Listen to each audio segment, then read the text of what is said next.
कुछ कर जाई। पर जीजा के एक लाइन कहेंगे जीजा के लिए कि साली के शादी करा दा जीजा, कौनो हीरो से जोड़ी लगा दा जीजा। साली के शादी करा दा जीजा, कौनो हीरो से जोड़ी लगा दा जीजा। यहाँ पे हीरो कौन बैठे हैं सबसे? अरे बाप रे, वो सबसे पहले कह रहे हैं। मैडम देख रही होगी किनारे से, ठीक है। अच्छा, सबसे ज्यादा हीरो यही है ना? एक बार हम चाहेंगे कि हीरो के लिए जोरदार ताली बजा दीजिए आप लोग। सलमान खान से कम लग रहे हैं। और ये कहना है क्या कि हमारो के लगे हमारो के लगे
जैसा लोगन दिखावे कहल जाला कि कलाकारी में मुर्गी ना होला त मजा ना आवे, है ना?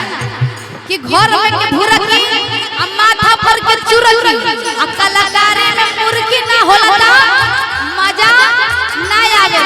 पर हम कहतानी जे मर्द पिएला, हैं मेहररुआ कहतिया कि ए राजा जी राम पिहा लेकिन कम पिहा।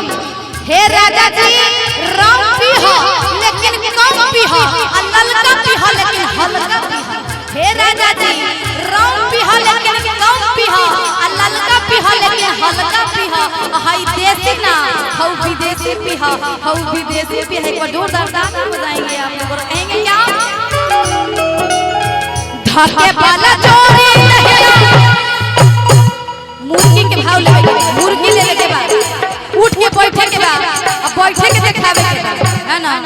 मीठे मीठे आवे के बाद आई मुर्गी ले तनी कहे के बाद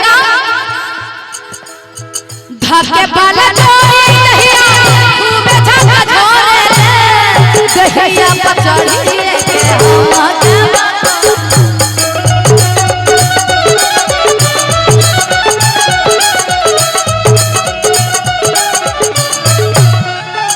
धके वाला चोरी नहीं खूब झका झोरे दहिया पचड़ी के बाबोरे।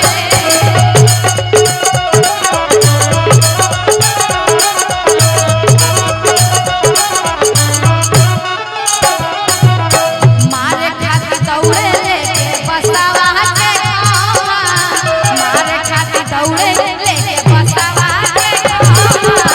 हमारो के लगे सुताली, हमारो के लगे सुताली।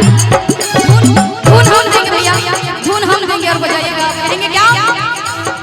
सावन के महीना पावन करे सोच, सावन के महीना पावन करे सोच। चियरर झूमे ऐसे जैसे बनवा नाचे मोर, चियरर झूमे ऐसे जैसे बनवा नाचे मोर। कैसे? हमारो के लगे सुताली बेटा रास्ते में ले ले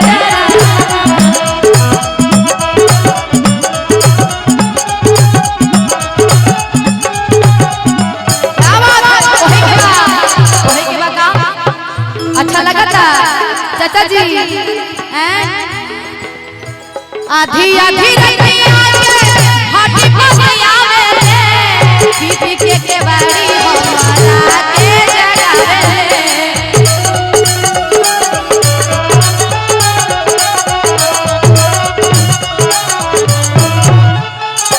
आधी आधी रतिया के भट्टी पर से आवेले पीपी के बाड़ी हमारा के जगावेले।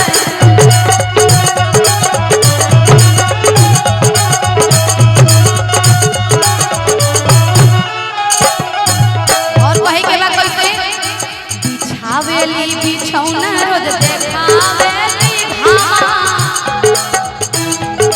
बिछावेली बिछौना